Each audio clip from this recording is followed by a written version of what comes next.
Chittagong city red ক্রিসেন্টের উদ্যোগে জুলাই আন্দোলন ও ফেনী বন্যায় মানবসেবী স্বেচ্ছাসেবকদের সম্মাননা প্রদান। এ পর্যায়ে সাড়া গ্রহণ করার জন্য বিনীত অনুরোধ করছি।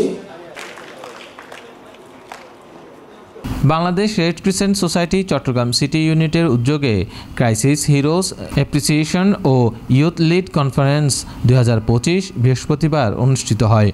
প্রিমিয়ার বিশ্ববিদ্যালয়ের সেন্ট্রাল অডিটোরিয়ামে আয়োজিত এই অনুষ্ঠানে প্রধান অতিথি ছিলেন বাংলাদেশ রেড ক্রিসেন্ট সোসাইটির চেয়ারম্যান অবসরপ্রাপ্ত major general professor doctor Mohammad Azizul ইসলাম।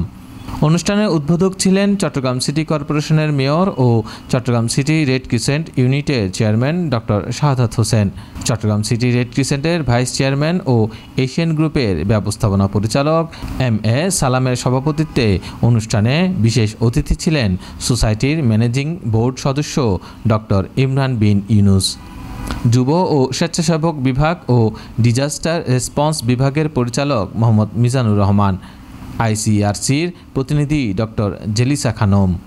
2024 সালে জুলাই আন্দোলনে আহতদের সেবা প্রদানকারী ফেনী জেলার ভয়াবহ বন্যা উদ্ধার ও ত্রাণ কার্যক্রম এবং জুলাই আন্দোলন পরবর্তী সময়ে ট্রাফিকের দায়িত্বে পালন করা যুব রেড ক্রিসেন্টের সদস্যদের সম্মাননা প্রদানের জন্য ও যুব নেতৃত্ব উন্নয়নের জন্য এই অনুষ্ঠান আয়োজন করা হয়।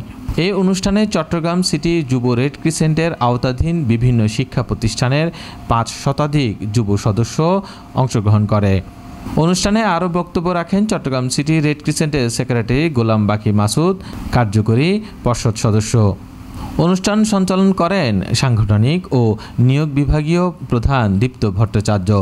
উপস্থিত ছিলেন চট্টগ্রাম সিটি যুব রেড ক্রিসেন্টের যুব উপপ্রধান 2 মোজাহিদুল ইসলাম রানা, আইসিটি মিডিয়া বিভাগের প্রধান তন্ময় বড়ুয়া, দুর্যোগ ও মানবিক সাড়া প্রধান বিভাগীয় প্রধান মোহাম্মদ রকিবুল ইসলাম, স্বাস্থ্যসেবা বিভাগীয় প্রধান মোহাম্মদ আসির হামিম, চট্টগ্রাম সিটি যুব রেড ক্রিসেন্টের যুব স্বেচ্ছাসেবকবৃন্দ।